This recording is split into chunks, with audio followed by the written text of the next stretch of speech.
Hello दोस्तों, स्वागत है आपका ब्रिलियंट आईक्यू में। कैसे हो आप सब? आशा करता हूँ कि आप सब अच्छे होंगे और पढ़ाई आपकी अच्छे से चल रही होगी। हमने जो स्टार्ट किया था वो हिस्ट्री स्टार्ट किया था एनसीईआरटी की, जिसमें हम क्लास 6 की हिस्ट्री को पूरा कंप्लीट कर चुके हैं और इसकी प्लेलिस्ट बना के अपने इसी चैनल पर डाल चुके हैं। क्लास 7th की हिस्ट्री हमने स्टार्ट किया है और उसका ये 8th चैप्टर है। चैप्टर का नाम है ईश्वर से अनुराग।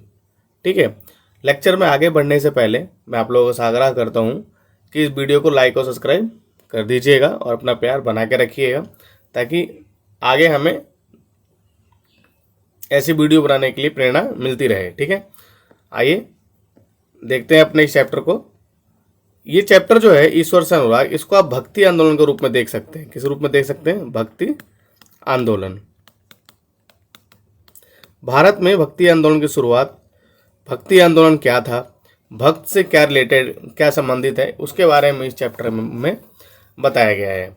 ये जो आप देख रहे हैं इसमें आपको बताया गया है कि लोग जो है वो पूजा पाठ करते हैं और भजन कीर्तन करते हैं।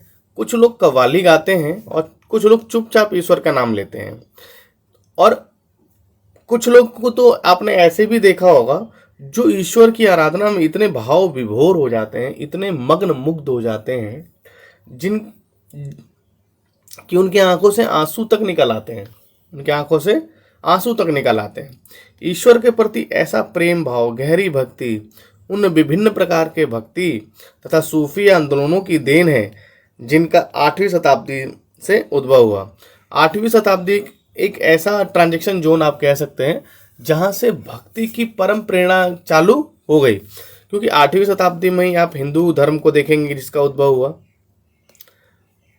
जब इसमें यज्ञ करने वाले और मूर्ति पूजा का आपस में मिल गए तो हिंदू धर्म का प्रादुर्भाव हुआ। हिंदू धर्म हमारे सामने दिखता है। देखते हैं आगे एनसीईआरटी क्या समझाने की कोशिश कर रहा है। परमेश्वर का विचार क्या था? जो परमेश्वर का विचार था लोगों के मन में वो क्या था?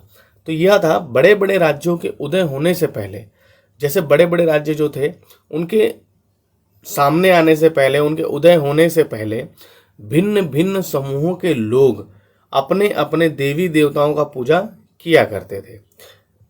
जब लोग नगरों के विकास और व्यापार तथा साम्राज्यों के माध्यम से एक साथ आते गए तब नए नए विचार विकसित होने लगे। पहले क्या है कि लोग अलग अलग धर्मों को मानते थे, अलग अलग देवी देवताओं को पूजा करते थे, लेकिन जैसे जैसे ही नगर बसे, व्यापार का विकास होने लगा, साम्राज्यों का विकास होने लगा, लोग एक दूसरे के संपर्क में आने लगे। लोग क्या होने लगे? एक दूसरे के संपर्क में आने लगे। जब लोग एक दूसरे के संपर्क में आए तो उनके बात विचार, उनके धर्म, उनकी संस्कृतियां आपस में मिली। ठीक है, और नए नए विचार क्या होने लगे? विकसित होने लगे। यह बात व्यापक रूप से स्वीकार की जाने लगी कि सभी जीवधारी अच्छे या बुरे कर्म करते हुए जीवन मरण और पुनर्जीवन के अंततः चक्रों से गुजरते हैं। इसी प्रकार यह विचार भी गहरे बैठ गया कि सभी व्यक्ति जन्म के समय भी एक बराबर नहीं होते। मतलब यह विचार भी एक सामने आया कि जन्म लेने वाले सभी व्यक्ति एक समान नहीं होते। उनमें क्या है? गुणों में असमानता होती है। उनके गुणों में क्या होती है? असमानता होती है।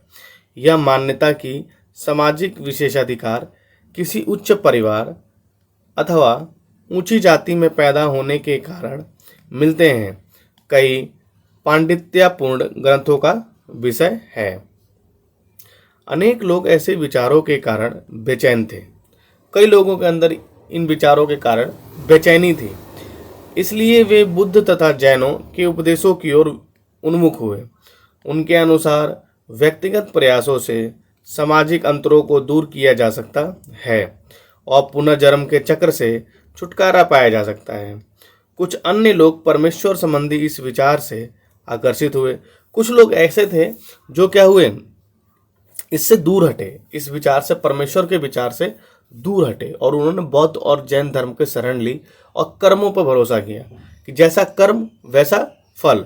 और कुछ लोग ऐसे थे जो परमेश्वर के विचार की तरफ क्या हुए? आकर्षित हुए।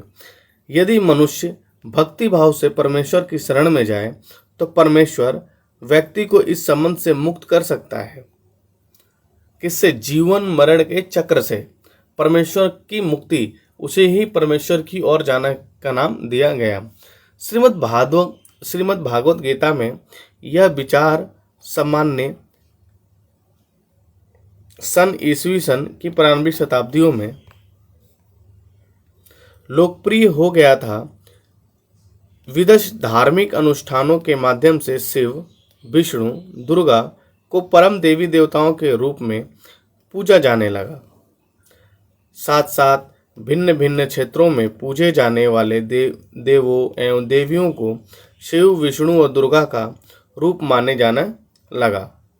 इसी प्रक्रिया में स्थानीय मिथक तथा किस्से कहानियाँ पौराणिक कथाओं के अंग बन गए। मतलब अपने देवी देवताओं को, विष्णु और दुर्गा को सही ठहराने के लिए, सही संगत दिखाने के लिए पौराणिक कथाओं का इस्तेमाल किया जाने लगा और समय समय पर इनको सुनाया जाता था ताकि लोग इन पे विश्वास कर सकें, इन कहानियों पे विश्वास कर सकें, इन देवी देवताओं पर विश्वास कर सकें। पुराणों में पूजा की जिन पद्धतियों की अनुशंसा की गई थी उन्हें स्थानीय पथों में भी अपनाया जाने लगा। आगे चलकर पुराणों में भी इस बात का उल्लेख किया गया है कि भक्त भले ही किसी भी जाति पाति का हो, वह सच्ची भक्ति से ईश्वर की कृपा प्राप्त कर सकता है। भक्ति की विचारधारा इतनी अधिक लोकप्रिय हो गई कि बौद्धों और जैन मतावलियों ने भी इन विश्वासों को अपना लिया।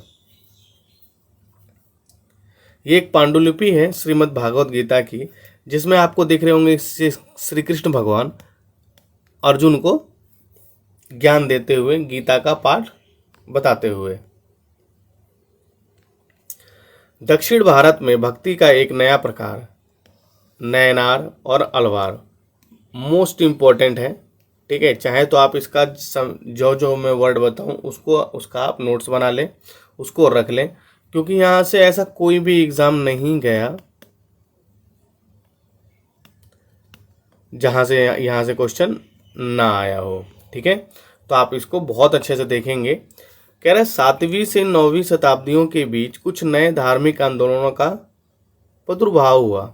इन आंदोलनों का नृत्य नयनारों, ये क्वेश्चन पूछा हुआ है। नयनार किसके भक्त थे? तो शैव भक्त थे। और अलवार किसके भक्त थे? वैष्णव संत थे ये। ठीक है, ने किया। दक्षिण भारत में जो धार्मिक आंदोलन हुआ वो किसने किया? नयनारों ने और अलवारों ने।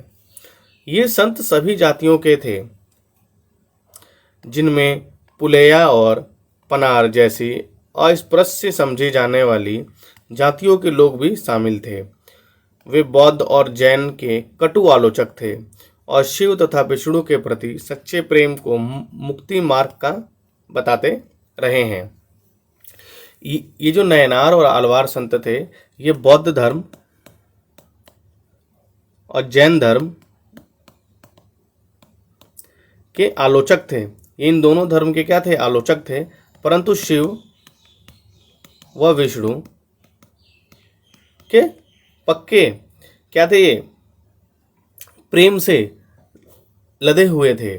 और इनका जो था कि आप शिव और विष्णु के प्रति सच्चे प्रेम से उनकी सोचिए, उनको मानिए, तो वो आपको मुक्ति का मार्ग क्या करेंगे? प्रदान करेंगे। किसके अकॉर्डिंग ये बात थी?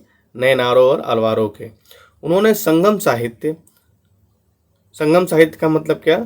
तमिल साहित्य का प्राचीनतम उदाहरण और सामान्य यानी ईस्वी सन की प्रारंभिक शताब्दियों में रचित। उन्होंने संगम साहित्य में समाहित प्यार और शूरवीरता के आदर्शों को अपनाकर भक्ति के मूल्यों में उनका समावेश किया। नयनार और अलवार घुमक्कड़ साधु संत थे। वे जिस किसी स्थान पर या गांव में जाते थे, वहां के स्थानीय देवी देवता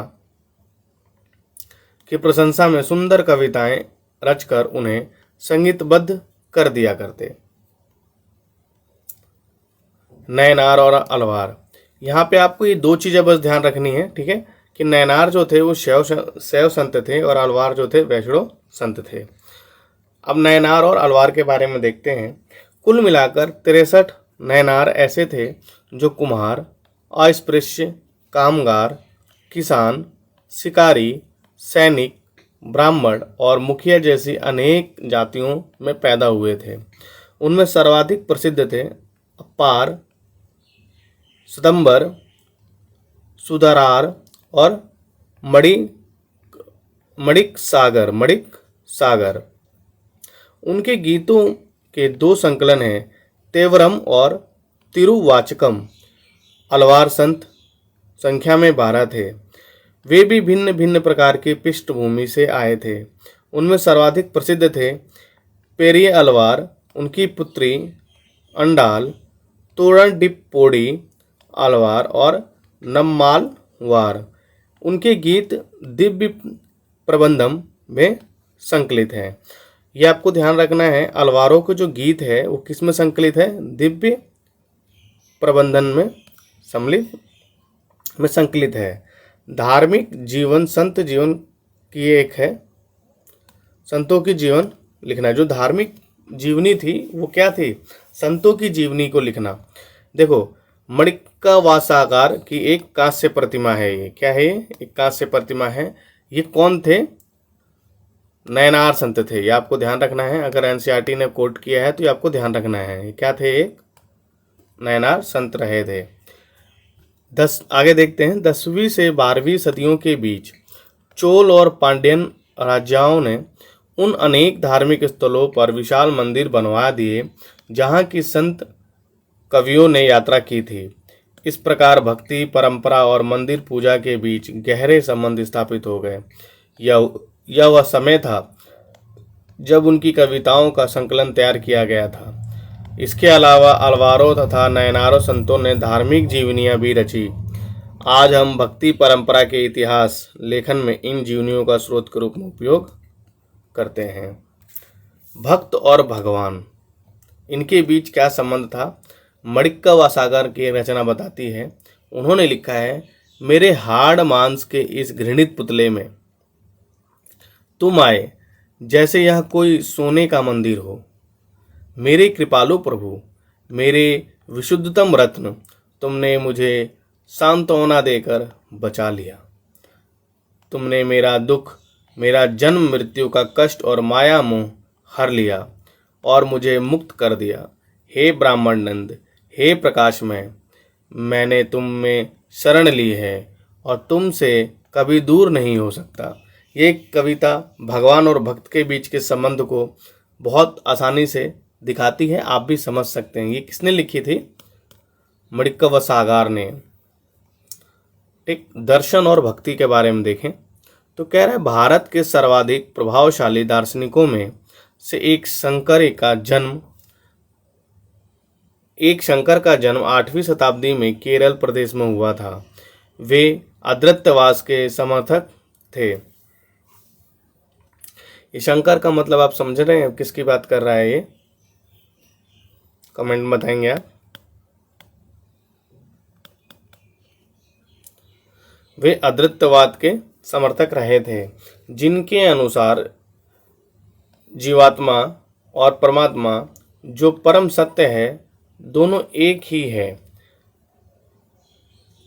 उन्होंने यह शिक्षा दी कि ब्रह्मा जो एकमात्र या परम सत्य है वह निर्गुण और निराकार है। शंकर ने हमारे चारों ओर के संसार को मिथ्या या माया माना और संसार का परित्याग करने अर्थात संन्यास लेने और ब्रह्मा की सही प्रकृति को समझने और मोक्ष प्राप्त करने के लिए ज्ञान के मार्ग को अपनाने का उपदेश दिया। ठीक है। एक जो संत थे उनका नाम था शंकर। उन्होंने अद्वैतवाद का क्या किया?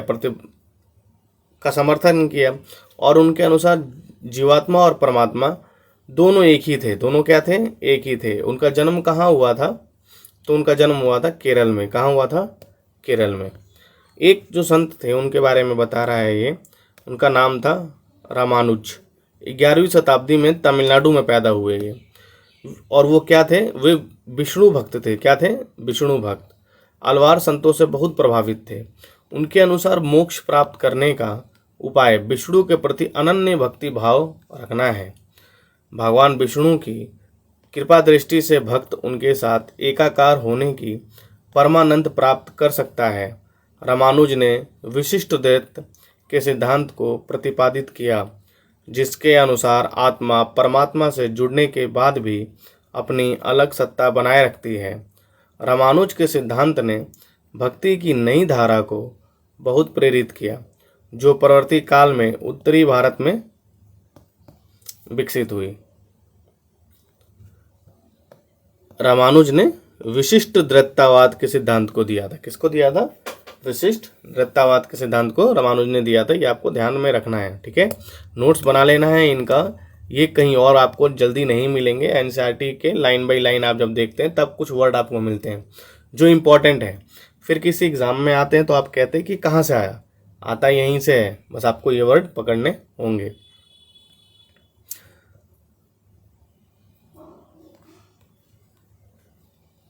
बसवन्ना का वीर शैववाद। हमने पहले पढ़ा कि तमिल भक्ति आंदोलन और मंदिर पूजा के बीच क्या संबंध थे। इसके परिणाम स्वरूप जो प्रक्रिया हुई वह बसवन्ना और अलम्मा प्रभु और अक्क महादेवी जैसे अनेक साथियों द्वारा प्रारंभ किए गए वीर शैव आंदोलन में स्पष्टता दिखाई देती है। यह आंदोलन 12वीं शताब्दी के मध्य में कर्नाटक में प्रारंभ हुआ। वीर शैवों ने सभी व्यक्तियों की समानता के पक्ष में और जाति तथा नारी के प्रति व्यवहार के बारे में ब्राह्मणवादी विचारधारा के विरुद्ध अपने प्रबल तर्क प्रस्तुत किए। इसके अलावा वे सभी प्रकार के कर्म कांडों और मूर्ति पूजा के विरोधी रहे। वीर शैववादियों के वचन यहाँ दिए गए हैं। धनवान लोग शिव के लिए मंदिर बनाते हैं, मैं एक गरीब आदमी क्या करूँगा। मेरी टांगे खंबे हैं, शरीर तीर्थ मंदिर है, सिर उसकी छत है, सोने की बनी हुई है। जरा सुनो नदी संगम के प्रभु, खड़ी हुई चीज़ें कभी गिर जाएंगी लेकिन चलने वाली सदा चलती रहेंगी। यानी इन्होंने प्रकृति को ही प्रभु समझा, प्रकृति को ही ईश्वर के रूप में देखा। ठीक है, किसने? वीर शैवों ने। महाराष्ट्र के संतों के बारे में देखते हैं। कह रहे 13वीं सदी से 17वीं शताब्दी तक महाराष्ट्र में अनेकानेक संत कवि हुए, जिनके सरल मराठी भाषा में लिखे गए गीत आज भी जनमन को प्रेरित करते हैं। उन संतों में सबसे महत्वपूर्ण थे ज्ञानेश्वर, नामदेव, एकनाथ, तुकाराम तथा सखुबाई। इन संतों के नाम आपको याद रखने हैं, ध्यान रखना है। कभी आपसे पूछ लें इनमें से कौन महाराष्ट्र से संबंधित रहे थे तो आपको याद होना चाहिए। कौन कौन? ज्ञानेश्वर, नामदेव, एकनाथ, तुकाराम और सखुबाई जैसी स्त्रियां तथा चोखा मिट्टा का परिवार, जो अस्पृश्य समझी जाने वाली महार जाति का था। भक्ति की यह क्षेत्रीय परंपरा पंढरपुर में विट्ठल यानी विष्णु का एक रूप है विट्ठल, और जन मन के हृदय में विराजमान व्यक्तिगत देव ईश्वर संबंधी विचारों पर केंद्रित थे। इन संत कवियों ने सभी प्रकार के कर्म कांडों, पवित्रता के ढोंगों और जन्म पर आधारित सामाजिक अंतरों का विरोध किया। यहाँ तक कि उन्होंने संन्यास के विचार को भी ठुकरा दिया और किसी भी अन्य व्यक्ति की तरह रोजी रोटी कमाते हुए परिवार के साथ रहने और विनम्रतापूर्वक जरूरतमंद साथी व्यक्तियों की सेवा करते हुए जीवन बिताने को अधिक पसंद किया। उन्होंने इस बात पर बल दिया कि असली भक्ति दूसरों के दुखों को बांट लेना है। मेरे अकॉर्डिंग भी यही असली भक्ति है कि दूसरों के दुखों को क्या कर लिया जाए? बांट लिया जाए। इससे एक नए मानवतावादी विचार का उद्भव हुआ, जैसा कि सुप्रसिद्ध गुजराती संत नरसिंह मेहता ने कहा है, वैष्णो जन तो तेने कहिए, पीर पराए जाने रे। सामाजिक व्यवस्था पर प्रश्न चिन्ह जो उठा, यह संत तुकाराम का एक अभंग गीत है। जो दीन दुखियों पीड़ित को अपना समझता है वह संत है, क्योंकि ईश्वर उसके साथ है। वह हर एक परित्यक्त व्यक्ति को अपने दिल से लगाए रखता है। वह एक दास के साथ भी अपने पुत्र जैसा व्यवहार करता है। तुकाराम का कहना है, मैं यह कहते कहते कभी नहीं थकूंगा। ऐसा व्यक्ति स्वयं ईश्वर है। यह चोखा मेटा के पुत्र द्वारा रचित एक अभंग है। ये चोखा मेटा द्वारा रचित है। तुमने हमें नीची जाति का बनाया, मेरे महाप्रभु, तुम स्वयं यह स्थिति स्वीकार करके तो देखो। हमें जीवन भर जूठन खानी पड़ती है। इसके लिए मेरे प्रभु तुम्हें शर्म आनी चाहिए। तुम तो हमारे घर में खा चुके हो, तुम इससे कैसे इनकार कर सकते हो। चोखा का बेटा कर्मा मेला पूछता है, तुमने मुझे ऐसी जिंदगी क्यों दी। मतलब एक ही पीड़ित परिवार है उस टाइम का, उसने भगवान से शिकायत की है। ठीक है। नाथपंथी, सिद्ध और योगी। ठीक है, इसके बारे में देखते हैं। चैनल को लाइक और सब्सक्राइब जरूर कर दीजिएगा और हो सके तो अपने दोस्तों के पास भी शेयर कर दीजिएगा ताकि इसका बेनिफिट वो भी ले सकें। ठीक है। नाथपंथी, सिद्ध और योगी। इस काल में अनेक ऐसे धार्मिक समूह उभरे जिन्होंने साधारण तर्क वितर्क का सहारा लेकर रूढ़िवादी धर्म के कर्मकांडों और अन्य बनावटी पहलुओं तथा समाज व्यवस्था की आलोचना की। इस काल में अनेक धार्मिक समूह उभरे, मतलब कोई एक धार्मिक समूह नहीं था, बहुत सारे धार्मिक समूहों का उद्भव हुआ जिन्होंने साधारण तर्क वितर्क का सहारा लेकर, मतलब ये नहीं कि जटिल कोई तर्क वितर्क दिया। रूढ़िवादी जो पहले से चली आ रही क्या थी, कर्मकांड थे, पहले से चली आ रही अंधकार के टाइप की कोई चीज़ें थी जो लोग उल्टी सीधी चीज़ों पर भरोसा करते थे, यानी धर्मकांड और अन्य बनावटी पहलुओं तथा समाज व्यवस्था की क्या कर दी इन्होंने आलोचना की कि रूढ़िवादिता को छोड़िए और आधुनिकता को अपनाइए। उनमें नाथपंथी, सिद्धाचार और योगी जन उल्लेखनीय हैं। उन्होंने संसार का परित्याग करने का समर्थन किया। उनके विचार से निराकार परम सत्य का चिंतन मनन और उसके साथ एक हो जाने की अनुभूति ही मोक्ष का मार्ग है।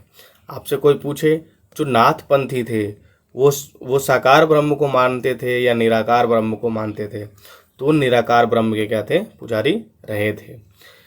इसके लिए उन्होंने योगासन, प्राणायाम और चिंतन मनन जैसी क्रियाओं के माध्यम से मन एवं शरीर को कठोर परीक्षण देने की आवश्यकता पर बल दिया।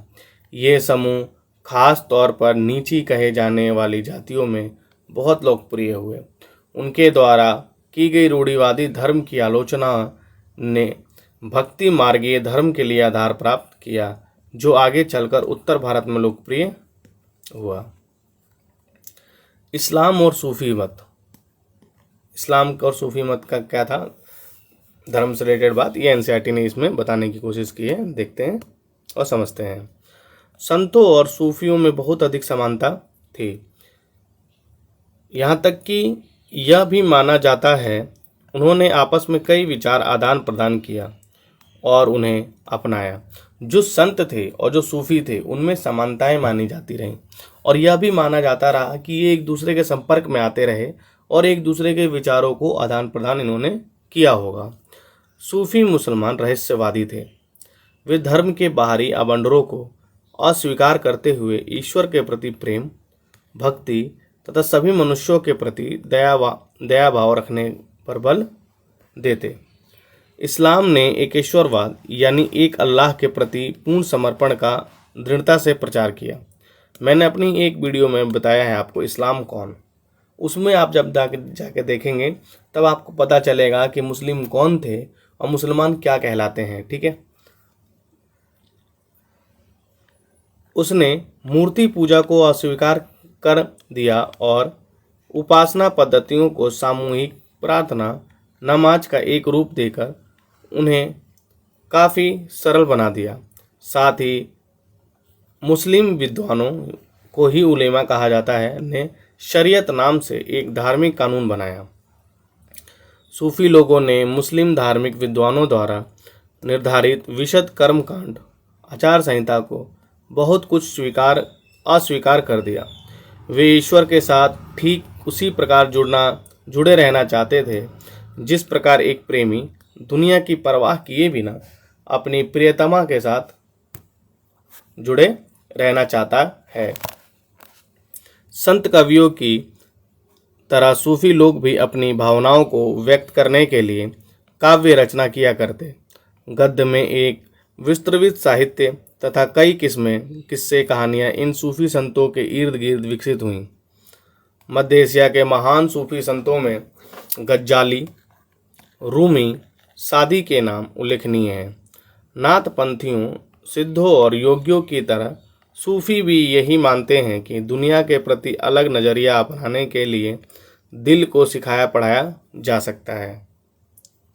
मतलब दुनिया के प्रति आपको अगर नज़रिया बदलना है तो आप अपने दिल को सिखाइए पढ़ाइए। दुनिया का नज़ारा अपने आप आपको अच्छा दिखने लगेगा। आप अच्छे तो दुनिया अच्छी। उन्होंने किसी औलिया या पीर की देख रेख में जिक्र, नाम का जप, चिंतन, गाना, समा, रक्स यानी नृत्य, नीति चर्चा, सांस पर नियंत्रण आदि के जरिए प्रशिक्षण की विस्तृत रीतियों का विकास किया। इस प्रकार सूफी उस्तादों की पीढ़ियों सिलसिलाओं का प्रादुर्भाव हुआ। इनमें से हर एक सिलसिला निर्देशों व धार्मिक क्रियाओं का थोड़ा बहुत अलग तरीका अपनाती थी। आनंदित सूफी देख रहे हैं, देखिए आनंदित सूफी बिना किसी की चिंता किए मस्त अपना झूम रहे हैं। कुरान की पांडुलिपि से लिया गया एक पृष्ठ ये रहा, ठीक है, कुरान की पांडुलिपि। खाना का किसे कहते थे? तो सूफी संस्था जहाँ सूफी संत अक्सर रहते थे उसको क्या कहना जाता था? खान का। 11वीं शताब्दी से अनेक सूफी जन मध्य एशिया से आकर हिंदुस्तान में बसने लगे थे। दिल्ली सल्तनत, जिसको हमने अध्याय 3 में पढ़ा है, तो आप पीछे वीडियो में जाकर देख लीजिएगा दिल्ली सल्तनत को, ठीक है, कि स्थापना के साथ ही यह प्रक्रिया उस समय भी मजबूत हो गई जब उपमहाद्वीप में सर्वत्र बड़े बड़े अनेक सूफी केंद्र विकसित हो गए। चिश्ती सिलसिला इन सभी सिलसिलाओं में सबसे अधिक प्रभावशाली था।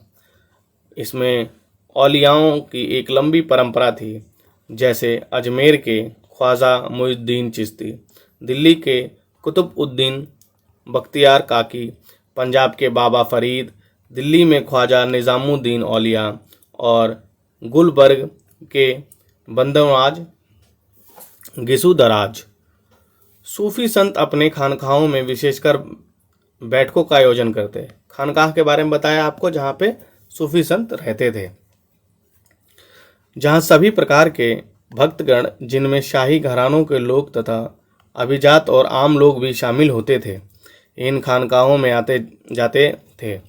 वे आध्यात्मिक विषयों पर चर्चा करते, अपनी दुनियादारी की समस्याओं को सुलझाने के लिए संतों से आशीर्वाद मांगते तथा संगीत तथा नृत्य के जलसों में ही शामिल होकर चले जाते। अक्सर लोग यह समझते कि सूफी औलियाओं के पास चमत्कारिक शक्तियां होती हैं, जिसमें आम लोग को बीमारियों, तकलीफ़ों से छुटकारा मिल सकता है। सूफी संत की दरगाह एक तीर्थ स्थल बन जाता था, जहां सभी ईमान धर्म के लोग हजारों की संख्या में इकट्ठा होते। जैसे आपने दिल्ली में निज़ामुद्दीन औलिया देखा होगा, उसमें सभी धर्म के लोग जाते आते रहते हैं, ठीक है। ये जो दिखाया हुआ है, इसमें सभी धर्म के लोग यहाँ पे इनसे दवाइयाँ लेने या इनसे मिलने जाया करते हैं। मालिक प्रभु की खोज। जलालुद्दीन रूमी 13वीं सदी का महान सूफी शायर था। वह ईरान का रहने वाला था। उसने फारसी में काव्य रचना की। उसकी कृति का एक उदाहरण, वह ईसाइयों की सूली पर नहीं था। मैं हिंदू मंदिरों में गया, वहाँ भी उसका कोई नामो निशान नहीं था। ना तो वह ऊंचाइयों में मिला, ना ही खाइयों में। मैं मक्का के काबा भी गया, वह वहाँ नहीं था। मैंने उसके बारे में दार्शनिक एविसेन्ना से पूछा, वह एविसेन्ना की पहुँच से परे था। मैंने दिल में झांका, यही उसकी जगह थी, वही मैंने पाया और कहा और कहीं नहीं था। मतलब इसने बोला जो ईश्वर है ना तो मंदिर में है, ना मस्जिद में है, ना चर्च में है। ईश्वर है तो कहाँ? दिल के अंदर है, स्वयं के अंदर है। उसका दर्शन और उसको सही करने की जरूरत हमें है। उत्तर भारत में धार्मिक बदलाव। 13वीं सदी के बाद उत्तरी भारत में भक्ति आंदोलन की एक नई लहर आई। यह एक ऐसा युग था जब इस्लाम, ब्राह्मणवादी हिंदू धर्म, सूफी मत, भक्ति की विभिन्न धाराओं ने और नाथपंथियों, सिद्धों तथा योगियों ने परस्पर एक दूसरे को प्रभावित किया। मतलब सबने, जितने धर्म थे, जितने भी ये सूफी संत हैं, नाथपंथी हैं, सिद्ध हैं, योगी हैं, सबने ही एक दूसरे के संपर्क में आए और एक दूसरे को सबने ही एक दूसरे से प्रभावित किया।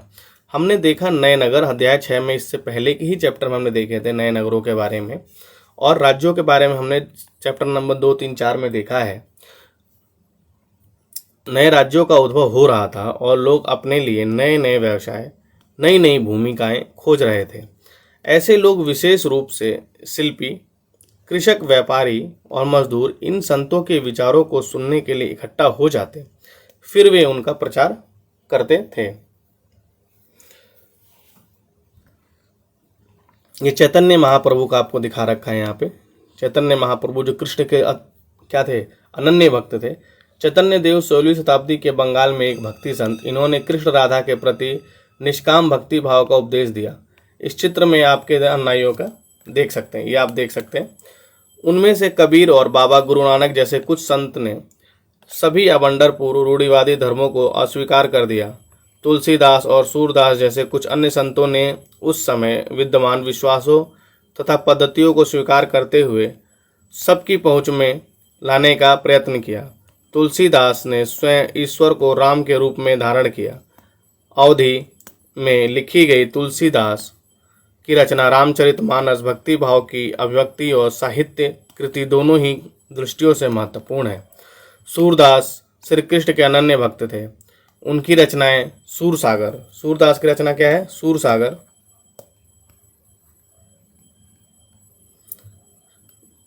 सुरसावल्ली और साहित्य लहरी में संग्रहित है एवं उनके भक्ति भाव को अभिव्यक्त करती। असम के शंकरदेव, जो इन्हीं के समकालीन थे, ने विष्णु की भक्ति पर बल दिया और असमिया भाषा में कविताएं तथा नाटक लिखे।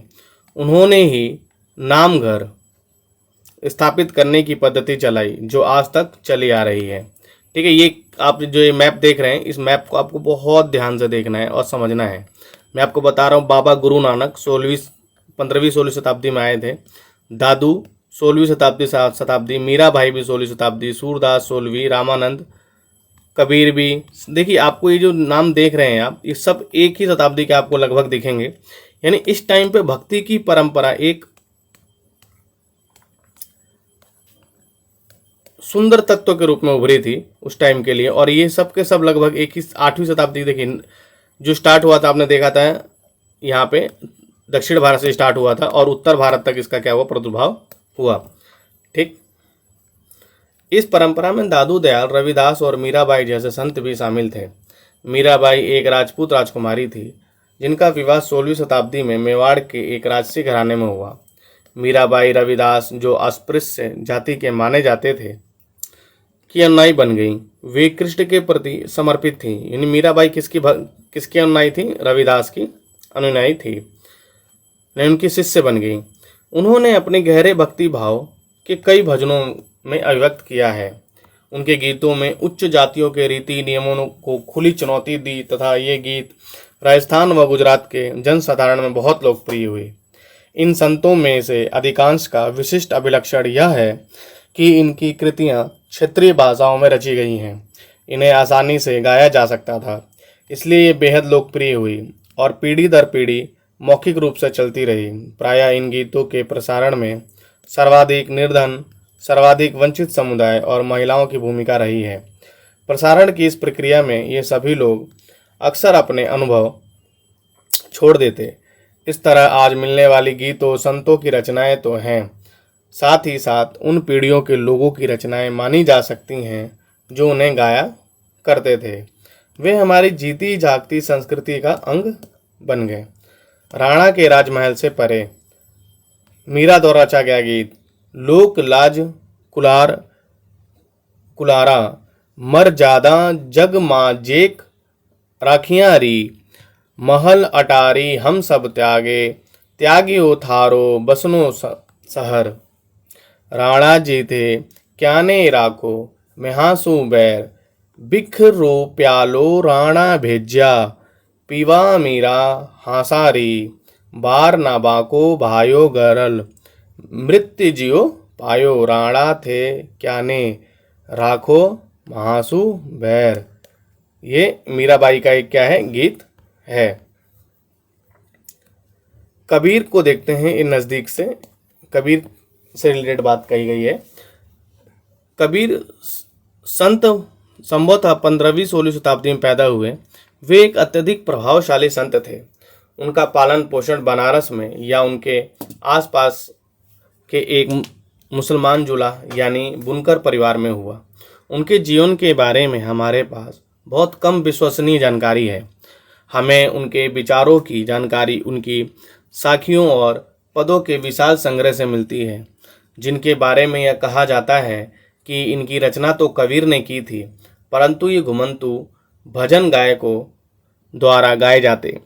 इनमें से कुछ भजन गुरु ग्रंथ साहब, पंचवाड़ी और बीजक में संग्रहित एवं सुरक्षित हैं। सच्चे प्रभु की खोज कबीर ने बोला है, अल्लाह राम जीऊं तेरे नाई बंदे ऊपरी मिहर करो मेरे साईं क्या ले माटी मुईसु क्या मोरे क्या जल देह निहावे जो करे मस्कीन सतावे गुण ही रहे छिपाए ब्राह्मण व्यारसी करे 24 काजी मरहम जान 11 मास दूजे क्यों किए एक ही माँ ही समान पूर्वी दिशा हरि की भाषा पश्चिम अलह मुकाम दिल ही खोजी दिले भी तेरी यहाँ राम रही ना मान। कबीर के उपदेश प्रमुख धार्मिक परंपराओं की पूर्ण एवं प्रचंड अस्वीकृति पर आधारित थे। उनके उपदेशों में ब्राह्मणवादी हिंदू धर्म और इस्लाम दोनों ही वाह्य आडंबर पूर्ण पूजा के सभी रूपों का मजाक उड़ाया है। इन्होंने एक कविता और लिखी है, पत्थर पूजे हरि मिले तो मैं पूजू पहाड़ और जासू भली चाकिया जाका पीसा खाए। और मुस्लिम्स के लिए इन बात किया है कि कंकड़ पत्थर जोड़ के मस्जिद दियो बनाए जाकर मुल्ला बाग दे बहरा हुआ खुदाए। यानी इन्होंने ब्राह्मण और मुस्लिम यानी इस्लाम दोनों ही के अमंडर पूर्ण के सभी रूपों का मजाक उड़ाया। उनके काव्य की भाषा बोलचाल की हिंदी थी जो आम आदमियों द्वारा आसानी से समझी जा सकती। उन्होंने कभी कभी रहस्यमयी भाषा का प्रयोग किया जिसे समझना कठिन होता है। कबीर निराकार परमेश्वर में विश्वास करते। उन्होंने यह उपदेश दिया कि भक्ति के माध्यम से ही मोक्ष यानी मुक्ति प्राप्त हो सकती है। हिंदू तथा मुसलमान दोनों ही लोग उनके अनुयायी हो गए। बाबा गुरु नानक। कबीर की उपेक्षा बाबा गुरु नानक के बारे में हम कहीं अधिक जानते हैं। तलवंडी यानी पाकिस्तान में ननकाना साहब। तलवंडी में जन्म लेने वाले गुरु नानक ने करतारपुर रावी नदी के तट पर है में एक केंद्र स्थापित करने से पहले कई यात्राएं की। उन्होंने अपने अनुयायियों के लिए करतारपुर में एक नियमित उपासना पद्धति अपनाई जिसके अंतर्गत उन्हीं के शब्दों को गाया जाता। उनके अनुयायी अपने अपने पहले धर्म या जाति अथवा लिंग भेद को नज़रअंदाज करके एक साझी रसोई में इकट्ठे खाते पीते, जिसे आज के डेट में हम लंगर कहते हैं, जो गुरुद्वारों में चलता रहता है। वो किसकी देन है? गुरु नानक जी की देन है। इसे लंगर कहा जाता था। बाबा गुरु नानक ने उपासना और धार्मिक कार्यों के लिए जो जगह नियुक्त की थी उसे धर्मशाल कहा गया। आज इसे गुरुद्वारा कहा जाता है, यानी गुरुद्वारा को पहले धर्मशाल कहा जाता था। गुरु नानक जी हैं। 1539 में अपनी मृत्यु से पूर्व बाबा गुरु नानक ने एक अनुयायी को अपना उत्तराधिकारी चुना। इनका नाम लहड़ा था। गुरु नानक के उत्तराधिकारी का नाम क्या था? लहड़ा। लेकिन ये गुरु अंगद के नाम से जाने गए। गुरु अंगद को ही क्या कहा गया? लहड़ा कहा जाता था। गुरु अंगद का महत्व यह था कि गुरु अंगद बाबा गुरु नानक के ही अंग माने गए। गुरु अंगद ने बाबा गुरु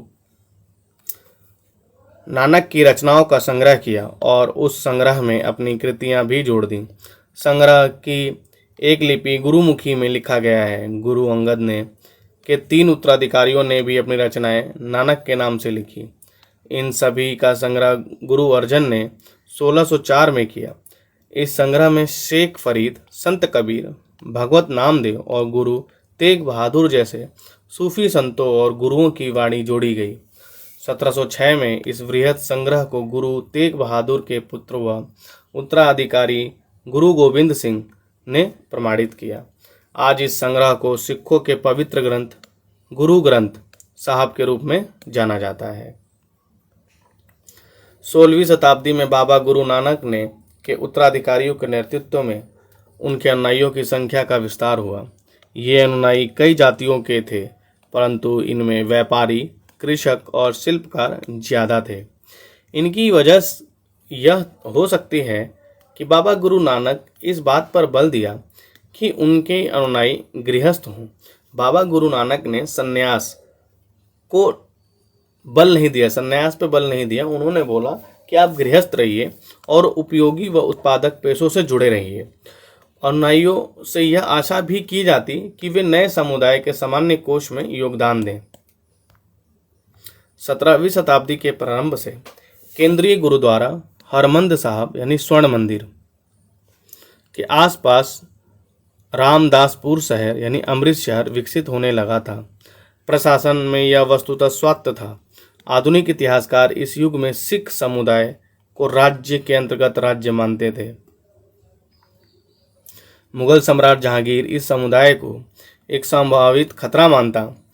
उसने 1606 में गुरु अर्जन को मृत्यु दंड देने का आदेश दिया। 17वीं शताब्दी में सिख आंदोलन का राजनीतिकरण शुरू हो गया, जिसका दूरगामी परिणाम यह हुआ कि 1699 में गुरु गोविंद सिंह ने खालसा की स्थापना की। खालसा की स्थापना किसने की थी? गुरु गोविंद सिंह ने खालसा की स्थापना की थी। खालसा पंथ के नाम से जाने वाला सिख समुदाय अब एक राजनीतिक सत्ता बन गया।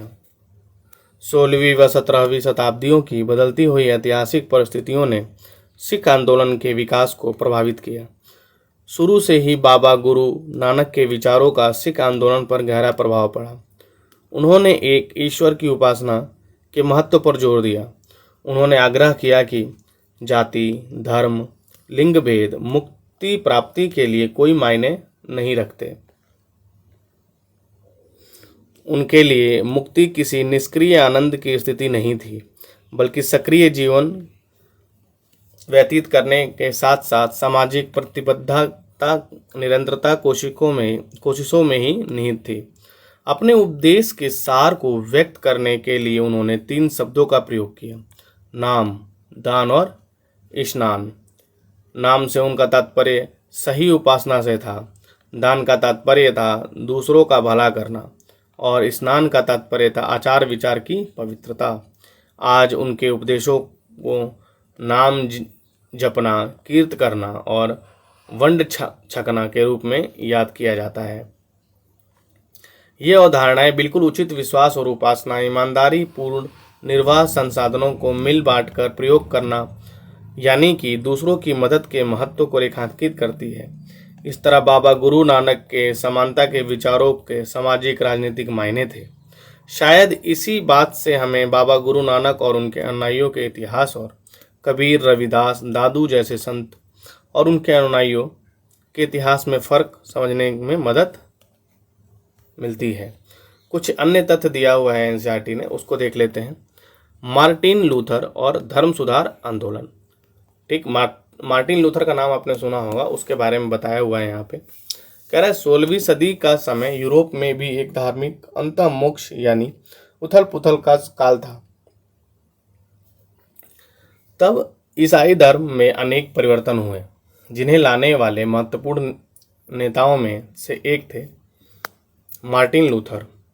लूथर ने यह महसूस किया कि रोमन कैथोलिक चर्च के अनेक आचार व्यवहार बाइबिल की शिक्षाओं के विरुद्ध जाते हैं। लूथर ने लैटिन भाषा की बजाय आम लोगों की भाषा का प्रयोग को प्रोत्साहन दिया।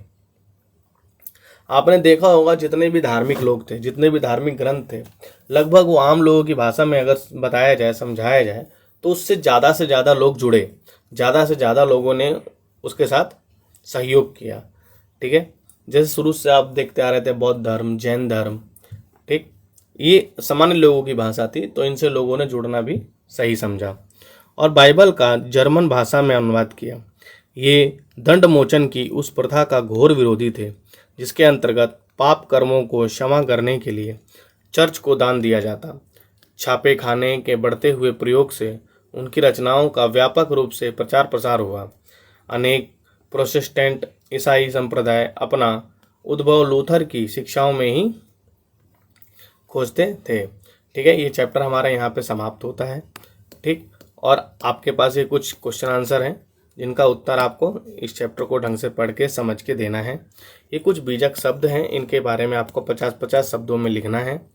कुछ क्वेश्चन आंसर हैं नीचे, इनको आपको 100 शब्दों में लिखना है और कमेंट में बताना है कि आपको ये चैप्टर कैसा लगा, क्या समझ पाए आप इस चैप्टर से। ठीक है, चैनल को लाइक और सब्सक्राइब जरूर कर दीजिएगा और अपने दोस्तों के पास भी शेयर कर दीजिएगा ताकि इसका बेनिफिट वो भी उठा सके। ठीक है, मिलते हैं आपसे अगली क्लास में। धन्यवाद।